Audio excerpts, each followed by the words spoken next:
Hi, everyone, and welcome to the Otolaryngology Clinics podcast series. I'm Stacy Eastman, the managing editor for the series here at Elsevier. Otolaryngology Clinics is a bi-monthly publication consisting of review articles focused on a central topic. Today, we will be discussing the April 2024 issue dedicated to allergy and asthma in otolaryngology, guest edited by Dr. Sarah Wise and Daniel Beswick.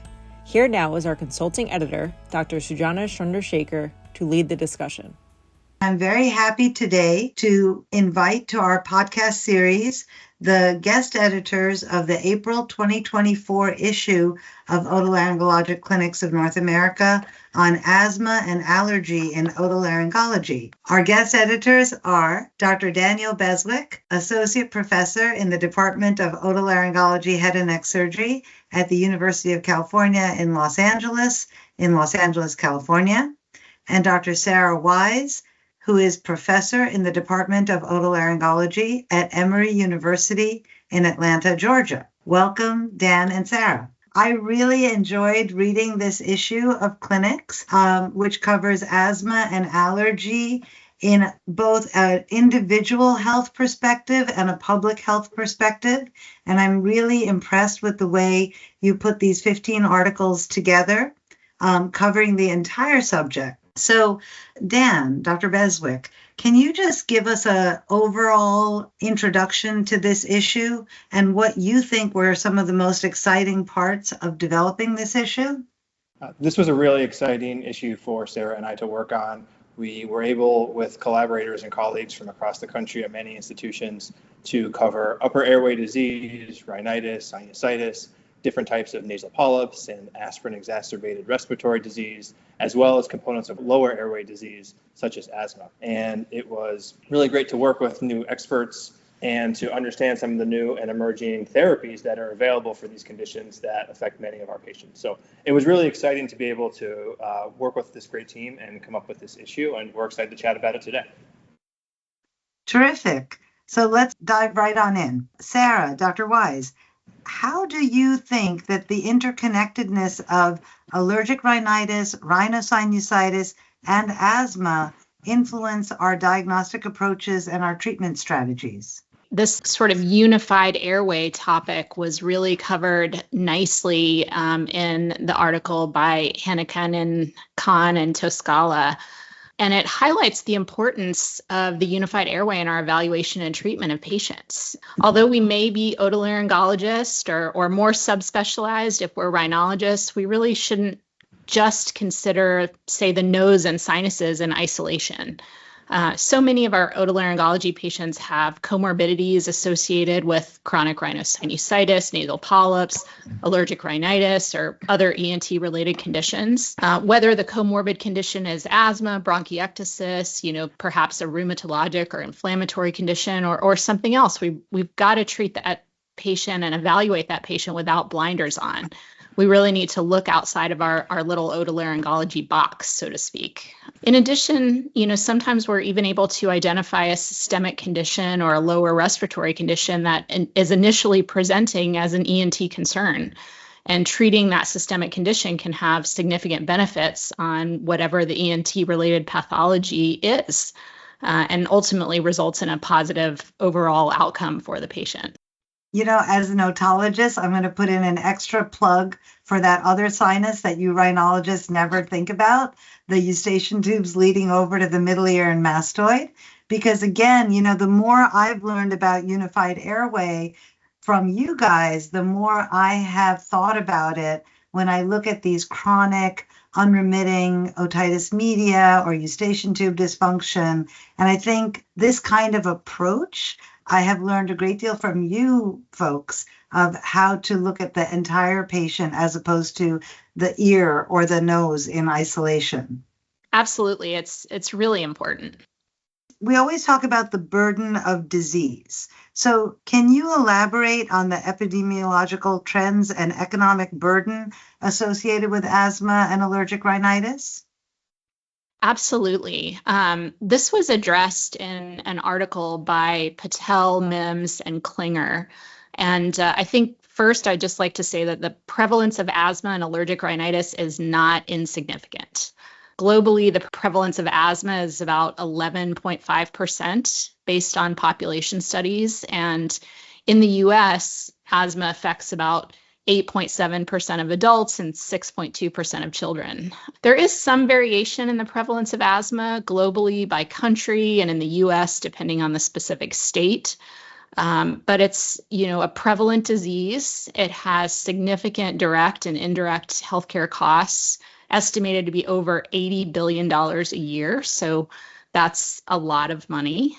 And when we think about allergic rhinitis, the prevalence of allergic rhinitis varies. It's estimated to be about 5 to 15% in the US. And allergic rhinitis also has really significant healthcare costs, about $5 billion per year. And most of that's kind of related to indirect costs associated with quality of life and decreased school and work productivity. In this article, I think that a couple of the figures are particularly important to take a look at. Figure 1 looks at asthma prevalence in the US by certain characteristics over 20 years, demographic characteristics, also economic and urban or city-related metropolitan area statistics. So I'd like to highlight that. And then also figure 2 looks at the prevalence of asthma attacks in children and adults. And interestingly, figure 2 is the one that's over 20 years. I mistakenly said figure 1, but figure 2 is over 20 years. And importantly, asthma attacks are decreasing over this time. And so I think that that's something important to take note of. That figure 1 really talks to the environmental concerns when we take care of these patients, right? So can you just tell us a little bit more about, what happens in why is the urban area or harder hit, perhaps?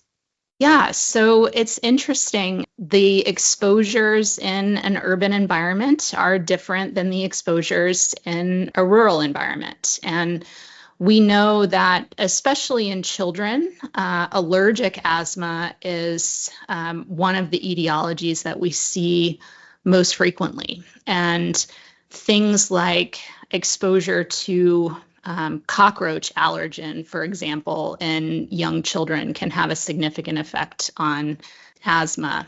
And so I think those things can vary by environment and are important to take note of. Thank you. You started this by saying we have to really think about this unified airway, and we can't really just halt our evaluation of the airway, let's say at the subglottis, right? So how do we effectively incorporate asthma into a robust otolaryngologic practice?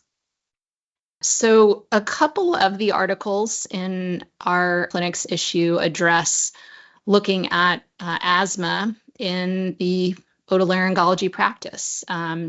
So there's an article by Damask and Francis that kind of introduces this and makes a specific point that among patients with allergic rhinitis, which is a very common diagnosis that we see in the otolaryngology clinic, asthma is quite common in this patient group and can be seen in, about 38 to 40% of people with allergic rhinitis. So asthma is, a disorder of bronchoconstriction, chronic inflammation, tissue remodeling, airway hyperresponsiveness, and it can have really significant morbidity and even mortality. And as an otolaryngologist, even if you don't wish to participate in asthma management, the ability to recognize, various presentations of asthma, diagnose it, or refer to someone who can diagnose it, and assess a patient's asthma severity and control is really important. Asthma severity and control can have implications for us if we're managing allergy, especially with immunotherapy. It can affect a patient's fitness for surgery and general anesthesia, which is, obviously very important in our practice. And it can be confused with, things like laryngeal obstructive pathologies and laryngeal functional pathologies. So it's interwoven in our lives and as otolaryngologists in so many ways. So we should be thinking about the possibility of asthma in patients that present with allergic rhinitis or inflammatory sinonasal disease. We should ask about wheezing, cough, shortness of breath, chest tightness, and the possibility of asthma should be in our minds, especially if lower airway symptoms vary over time, because this is really characteristic of asthma. There are various diagnostic modalities that we can use to assess patients for a possibility of asthma. I think first we should break out our stethoscope.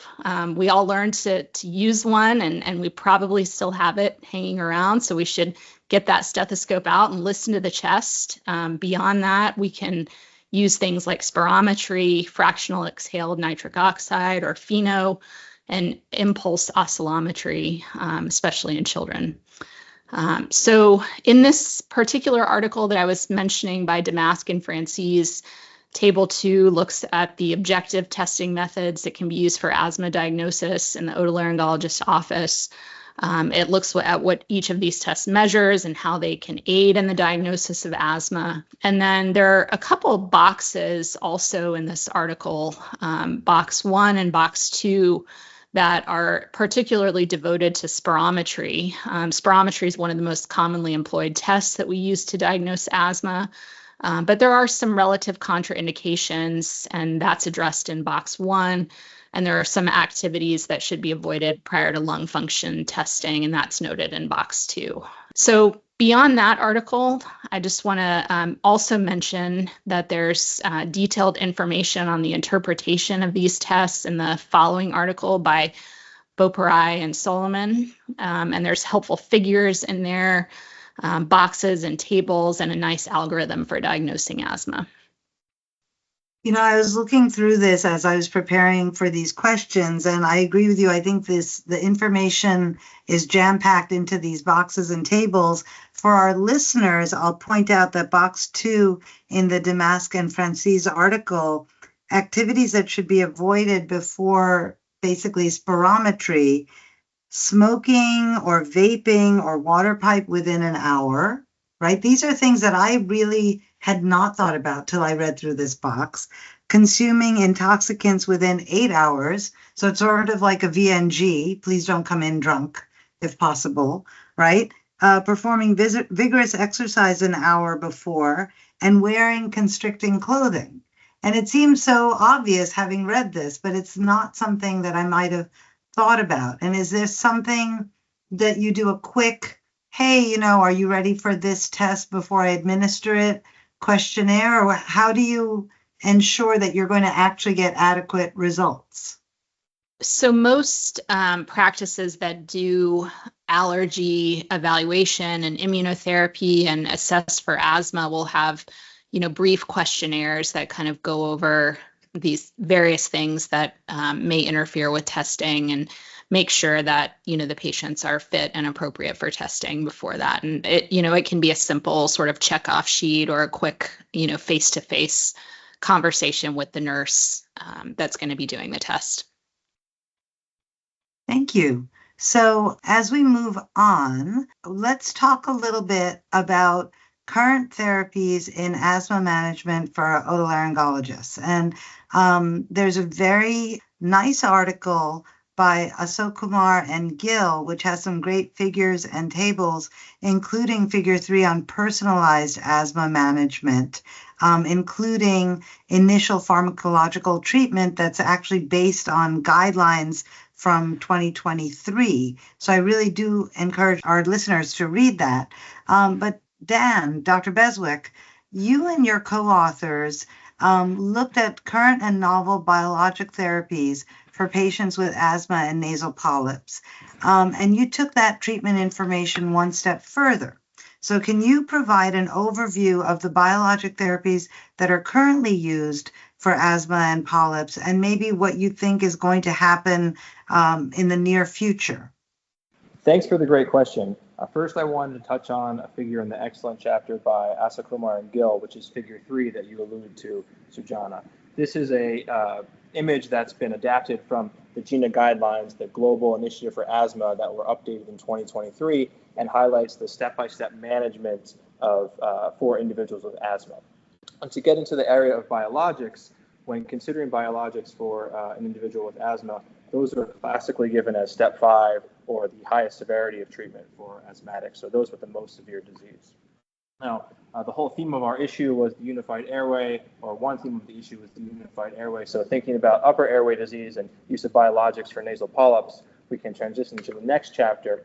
And there are 6 currently approved biologics for asthma, 3 of which are approved for chronic rhinosinusitis with nasal polyps. So I'm looking specifically at Table 1 in the section by Mandel et al. And we highlight that there are 3 approved biologics for nasal polyps. Those are omalizumab, mepolizumab, and dupilumab. In addition, there are 3 other biologic agents, restylizumab, benralizumab, and tezepelumab, which are approved for certain subtypes of asthma. Some of those medications are undergoing additional evaluation, as well as others, to see if they can benefit patients with nasal polyps as well. But currently, those last 3 are not approved for individuals with nasal polyps based on nasal polyps. So are there some new medications that are under investigation, and how close are we to getting those? That's a great question. There are several, some of those biologics, restylizumab, benralizumab, are undergoing different evaluations. And then tepalizumab, which is an anti-TSLP, which is a mediator higher up or farther upstream in the inflammatory pathway. Tezepelumab is undergoing different analyses and trials to identify if that will benefit patients with nasal polyps. Another upstream mediator, IL-33, also has certain compounds or agents that are undergoing various phases of clinical trials to see if they may benefit patients with nasal polyps. You know, I want to ask kind of a difficult question, because Sarah talked to us about this huge financial burden of disease from these problems that we're discussing today. And we know that these new agents are really expensive.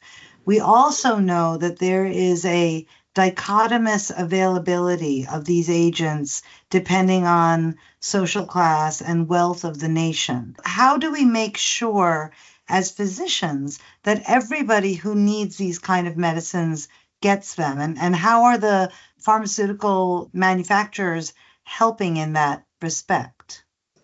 I think those are great questions, and certainly very important questions that all of us as clinicians and physicians face. As you noted, availability varies by country and approval varies by country and region of the world, and typically more affluent countries have more access to these medications. It's going to be a really important question going forward. You know, the data is pretty clear that many of these medications work quite well when patients are on the medications. However, when they stop, there is usually a rebound in disease severity and a rebound in symptoms. So they are chronic or long-standing medications, and they are quite expensive. And I think it's a deep and important question that we as physicians and a large swath of the healthcare system will end up wrestling with, identifying whom to use these for and how to use them going forward. Yeah, thank you. I think that's a really thoughtful answer to that question. Sarah, let's get back to you and ask, what advancements are there in diagnostic tools and treatment modalities for allergic rhinitis, and what's on the horizon? This is a topic that I find really interesting, and there's a great article by Barrett and Rowland, and several of these up-and-coming diagnostic and treatment modalities are discussed there, and I'll touch on just a few. In the realm of diagnosis, nasal allergen-specific IgE is a possible diagnostic modality on the horizon for patients with local allergic rhinitis. So these are patients whose clinical history is strongly suggestive of allergic rhinitis, but when they have objective testing for systemic atopy, so like skin testing or serum in vitro testing for IgE, those come up negative. Up to 1 in 4 patients that are classified as non-allergic rhinitis may actually have this entity of local allergic rhinitis, basically where they produce allergen-specific IgE locally in the tissue, so in the nose, essentially. So we can test for the allergen-specific IgE in the nasal secretions and help identify these patients. And some studies, mostly out of Spain, have noted a good response to allergen immunotherapy in these patients. So This nasal allergen-specific IgE is not commercially available, at least here in the US, and some of the standardization is still being worked out, but I'm hoping that this will be an option for us in the future. The second thing on kind of the diagnostic horizon is basophil activation testing, which is a flow cytometry-based assay that measures surface expression of certain markers on the surface of the basophil after exposure to the specific allergen extract. And it's actually more precise than measuring serum allergen-specific IgE. So it's most commonly used in the setting of food, medication, or insect venom allergy, but it does show some promise in sensitivity to house dust mite and grass pollen allergy in both adults and children. So I think we may see more of this in the future. With regard to sort of therapeutic options, we're really beginning to better understand how some of our regular procedural options play out in allergic versus non-allergic patients. So things that we've obviously been doing for a long time, like septoplasty, turbinate reduction, and then some targeted treatments for posterior nasal nerves to address chronic rhinorrhea. So I invite our audience to kind of stay tuned to learn more about how allergic versus non-allergic subgroups respond and what some of the future research may show us in that. And then finally, I'd like to just kind of point out some of the alternative immunotherapy options that we may see in the future. So things like epicutaneous immunotherapy, so applying allergen immunotherapy doses directly to the skin, so really avoiding sort of injections. And then intralymphatic immunotherapy, so injection of allergen directly into the lymph nodes. And most of the research has been in inguinal lymph nodes, and these are injected under ultrasound guidance. So these non-traditional forms of allergen immunotherapy obviously have some advantages and disadvantages and are still undergoing active research, but we may see them in the future as a viable treatment option for our allergic patients. And I'd like to just point out table 1 in the article by Barrett and Rowland that addresses some of the limitations that need to be evaluated prior to the widespread use of these various modalities. Yeah, it's really very interesting. And I think even just the different ways to deliver the immunotherapies are really interesting, as we try to make it easier for patients to be compliant with their care so that they can actually get better. So I just want to point out to everybody, I'm Sujana Chandrasekhar. I'm the consulting editor for Otolaryngologic Clinics of North America. And today I'm speaking with the guest editors of the April 2024 issue of Clinics on Asthma and Allergy in Otolaryngology, Dr. Daniel Beswick from the University of California at Los Angeles, and Dr. Sarah Wise from Emory University in Atlanta, Georgia. You can get this podcast and all podcasts from the clinics, one per issue since 2017, at www.oto.theclinics.com or wherever you get your podcasts. And you can get all the articles and all the issues at that website, www.oto.theclinics.com. So let's get back to talking about this issue. When we talk about the unified airway, we talk about asthma, we talk about allergy, we talk about polyps, we talk about chronic rhinosinusitis without polyps, right? And it's really how many ways can you divide something? But I think by doing that, rhinology has really advanced our field and advanced our ability to take care of patients very well. Sarah, let's go back to you. How does the presence of nasal polyps influence the prevalence and management of allergy and of asthma? I was excited to kind of address this in an article with my co-authors, Drs. Bulk, Edwards, and Delgadio. And, I think it's important to recognize that nasal polyps are really a phenotypic manifestation of sinonasal disease. A nasal polyp is something we see when we look into the nose. And as an otolaryngologist, you know one when you see one. It's kind of the cute little cocktail onion thing that sits next to the middle turbinate. But it's also important to recognize that there may be various disease etiologies that lead to nasal polyps. For example, I think we all inherently recognize that patients with cystic fibrosis, aspirin-exacerbated respiratory disease, and allergic fungal sinusitis all have different causes of their disease processes, yet they all have nasal polyps. And so we really need to recognize that these subtypes or endotypes, if you're talking about inflammatory patterns of these disease processes, these subtypes and categorizing them substantially affects our treatment plan. So when we think about patient characteristics and your question about, allergy and asthma, the prevalence of comorbid allergy and asthma varies quite a bit across different nasal polyp subtypes. So asthma, for example, is found in 100% of patients with aspirin-exacerbated respiratory disease. In fact, it's a diagnostic criteria for that disease process. But in allergic fungal sinusitis and then recently described central compartment atopic disease, asthma prevalence is quite a bit lower, closer to about 20%.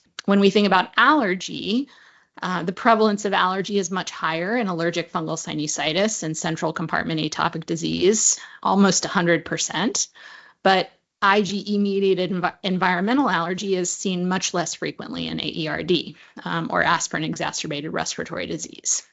That's a lot of information that you have to look at right as you're just looking at that pearl onion sitting by the middle turbinate.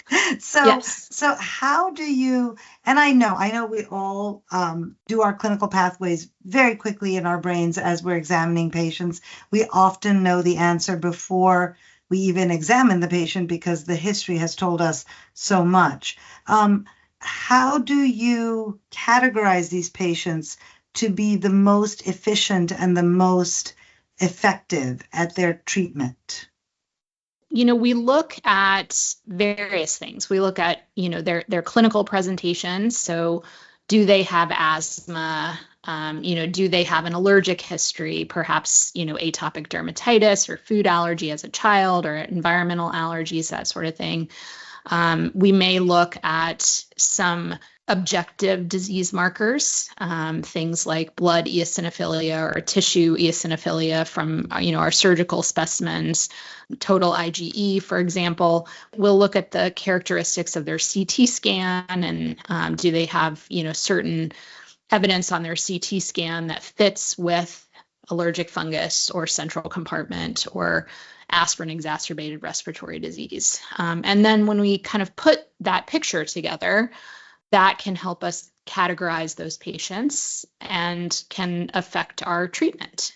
So, for example, from a treatment perspective, if someone has aspirin-exacerbated respiratory disease, that is often recalcitrant and can be difficult to manage. And patients may have multiple surgeries or potentially proceed to biologic therapy.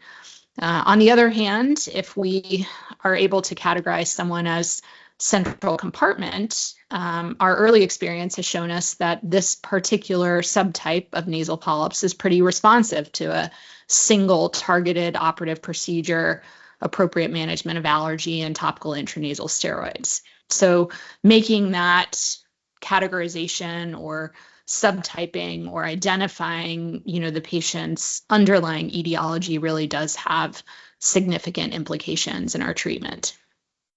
And I like the way that you broke this out in table 1 in the article that you co-authored.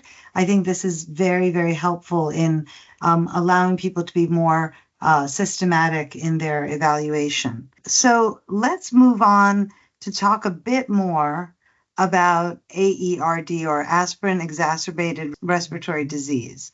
Dan, Dr. Beswick, how might emerging therapies or treatment approaches transform the management of AERD in the future? And for our listeners, when I was in training, this was called Samter's triad.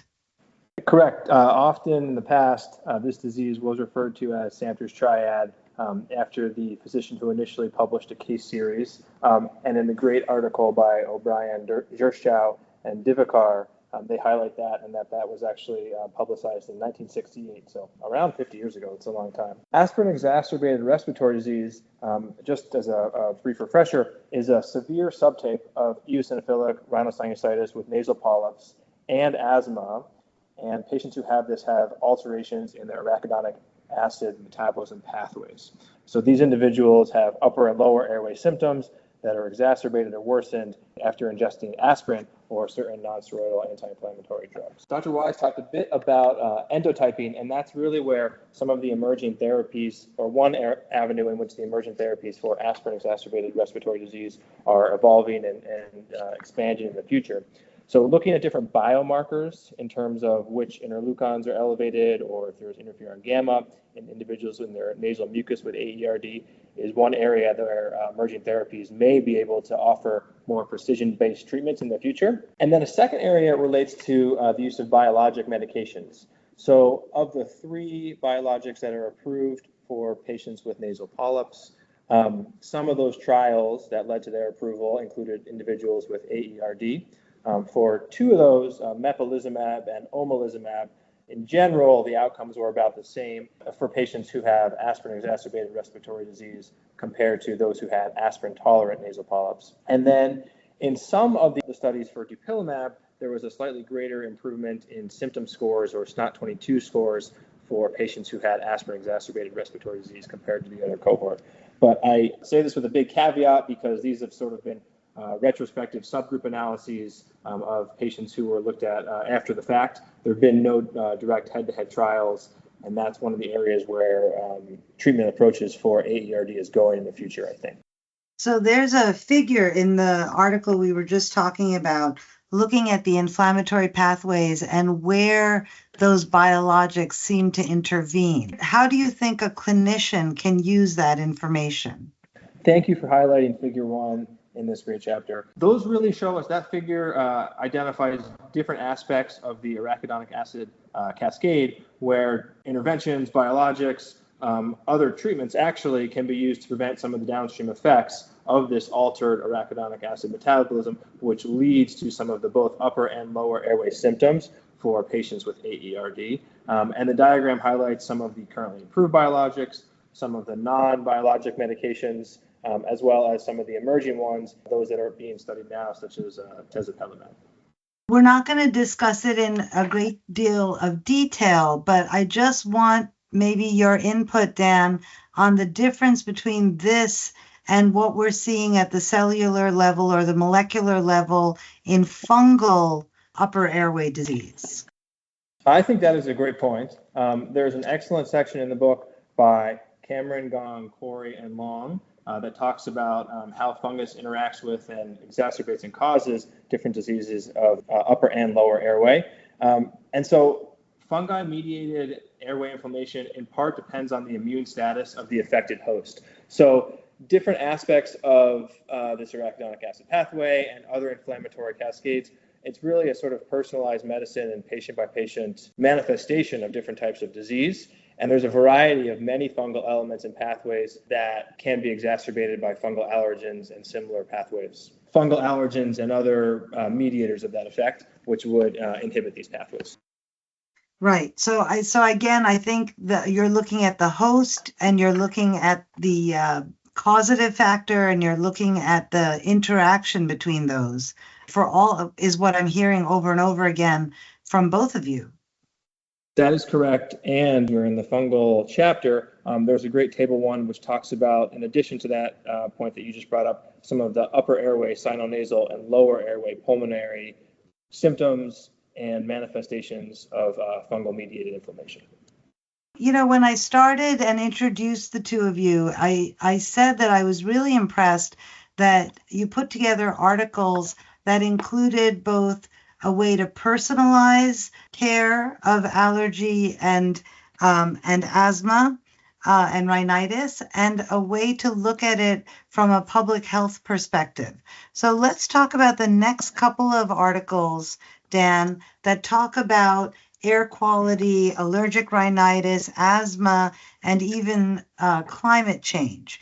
You included an article on air quality, allergic rhinitis, and asthma by Allergy, Qureshi, Ahmed, and Ramanathan that has a lot of really good information that we both as otolaryngologists and as leaders in our community should read. I draw our listeners' attention to Table 1, which is very comprehensive, and one of our many hats in our communities is we often serve on school boards or advise our towns on healthier living. And I think that's something that can be very useful for all of us to know about as just people who live in this world.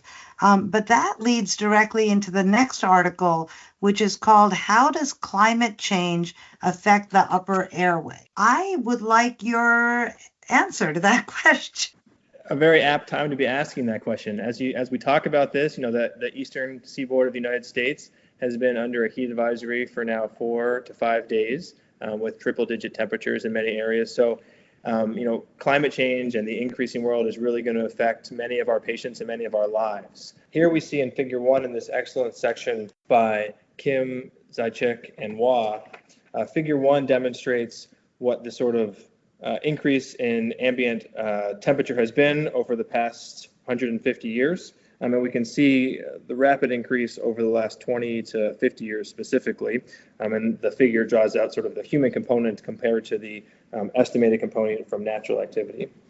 And then this warming environment that we live in is going to worsen and exacerbate different components of upper airway disease. And we know that rhinitis and sinusitis are increasing prevalence. Figure 2 in this chapter highlights that different air pollutants, fossil fuels, lead to climate change and increasing temperatures. Specific to allergic fungal sinusitis, that's due to increased mold growth. An increase in allergic rhinitis has been attributed to increases in pollen, and both pollen growth and pollen spread. And then air quality issues from wildfires and dust storms have been associated with increases in chronic rhinosinusitis. So there's a variety of reasons that the increasing temperature is going to exacerbate or worsen upper airway diseases moving forward. So it is an important topic. A year ago, this month that we're recording this, there were some wildfires in Canada. Canada is a long way from Midtown Manhattan.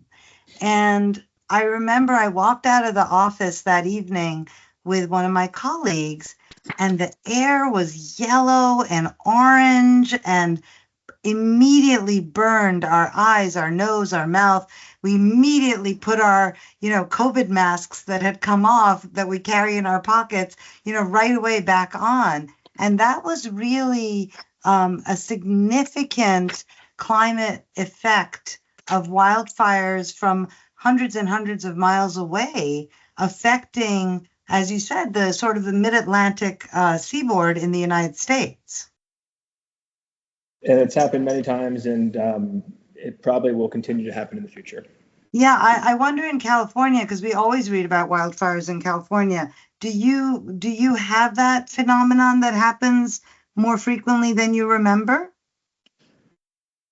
So far this year, the fire season is just getting started, but I guess emblematic of your point is the fact that we even have a fire season. So now there is fire season, it's the summer, it's starting, it's getting hot. And so, yes, unfortunately, we do have that, and it's becoming a larger and more significant part of life.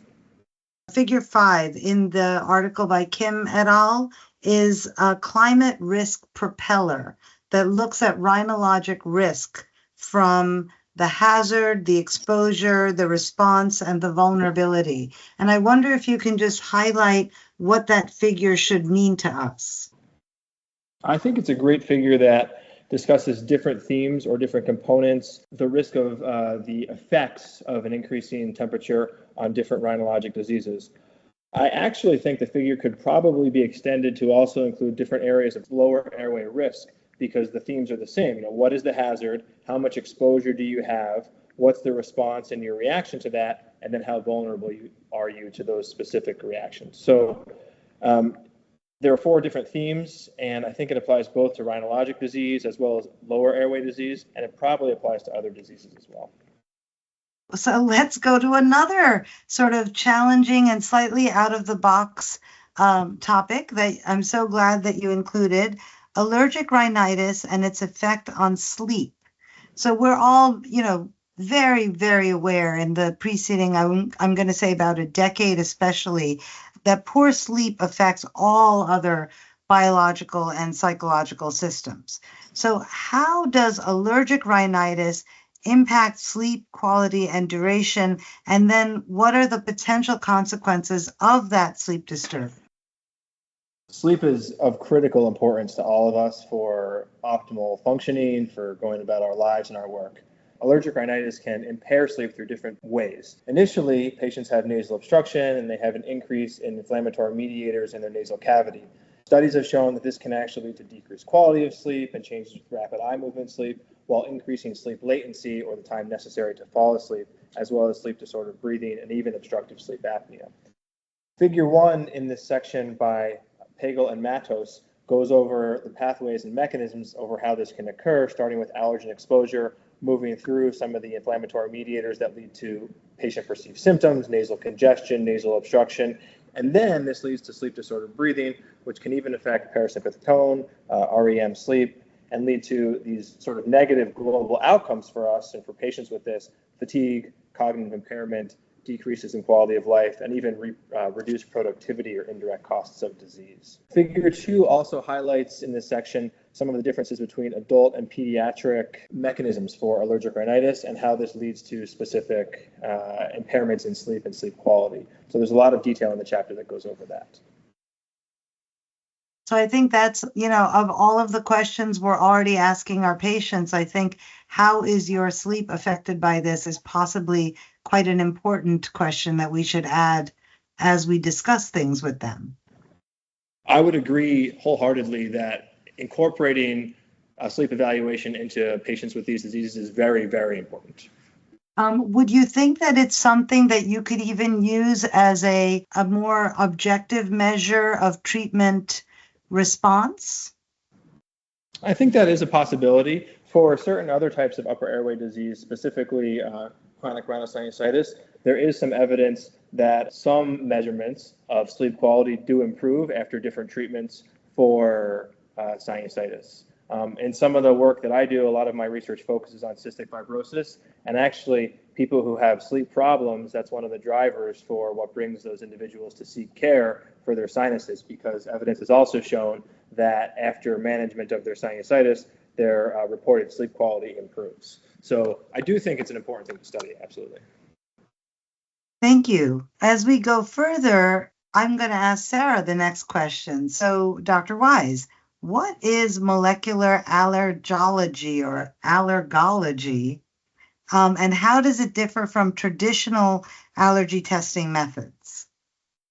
There's a great article in this compendium from Benninger and Falsitano about molecular allergology or component resolved diagnostics. And they do a fantastic job of explaining what this is and how it's applied. And to kind of summarize essentially the first paragraph of their section on basics of component resolved diagnostics, an allergen contains thousands of molecules, but only a few of these are actually allergenic to humans.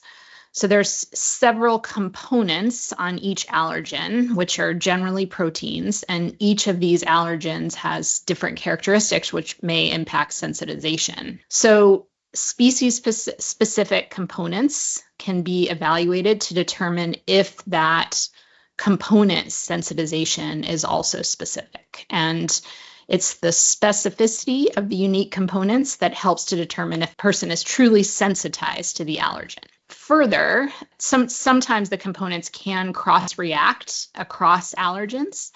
And so sensitization to cross-reactive components can suggest that the sensitivity noted on traditional allergy testing, which is kind of based on the whole allergen, may be from one of the cross-reacting components and not to the specific protein on that allergen. So really, you're kind of identifying the specific component that a patient is sensitized to and whether or not that's cross-reactive. Some other things to note, this component resolved diagnostics is performed by blood testing, not skin testing. So that's kind of different than the sort of gold standard allergy testing. It's particularly utilized in food allergy. And so a good portion of this article is devoted to addressing food allergy. The article really discusses some very interesting applications of component resolved diagnostics and has some great figures to help with our understanding. So The first three figures are really important to kind of understanding the importance of component resolved diagnostics in food allergy. So figure 1 looks at the individual component proteins and their association of risk of clinical symptoms. Figure 2 is kind of a risk and cross-reactivity illustration of common food allergy components. And then figure 3 is kind of an example diagnostic pathway for suspected wheat allergy. And then moving sort of out of the food allergy realm, figure 4 shows some of the known components for furry animals, so dogs, cats, horses, things like that. There's certainly applications beyond food allergy. Is this for people for whom what we would consider routine allergy testing now is not diagnostic enough? Like where is this in the armamentarium? Yeah, so great question. This is not, I would say, in routine practice, not used for sort of general allergy testing at this time. But there are some particular scenarios where it can be very useful. And figure 7 actually speaks to some of that. So component testing is probably less used in patients who are monosensitized or sensitized to only one allergen or even a few allergens. But in people who are polysensitized or sensitized to a lot of allergens, it can be particularly valuable. And that's basically because the more positive tests that a patient has, the more likely that some of these positive tests may be due to cross-sensitization or cross-reactivity. And so using those component testing can help to really identify the specific things that the patient is allergic to and if some of those are cross-reactive. And then another thing that it is particularly useful for, and I think that this will kind of be my final point on component testing, it can really help when there's kind of a high risk allergy and potentially multiple components involved. So, for example, in peanut allergy, there are several components that someone can be sensitized to, but only a few of those can cause life-threatening anaphylaxis. And so you can use component testing to identify the specific component that a person is sensitized to and essentially do a risk determination to see if they potentially have a life-threatening reaction or if they, don't. And those are important things to determine. That's really interesting and really exciting, actually. The last article that you included in this issue is on eosinophilic esophagitis, and that's written by Drs. Nanda and Chetri, and it's got quite a few pearls in it, and I do direct our listeners to it and to the clinical care points at the end of that article. I want to thank both of you so very much for spending so much energy preparing such a beautiful issue and then more time spending with me to talk about it. This is Dr. Sujana Chandrasekhar. I'm the consulting editor for Otolaryngologic Clinics of North America.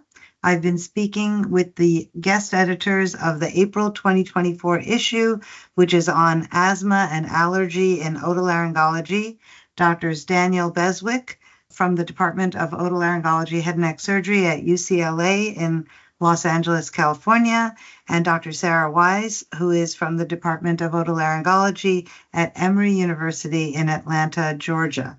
Thank you so much, Dan and Sarah, for spending this time with me, for always educating me and always keeping it interesting.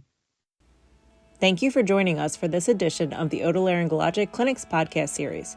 For an exclusive discount on the issue we discussed today, focusing on allergy and asthma in otolaryngology, visit us.elsevierhealth.com/expert. Otolaryngologic Clinics is available for individual print subscription with accompanying online access or individual online-only access, and is also available on the Elsevier electronic platforms Clinical Key and Science Direct.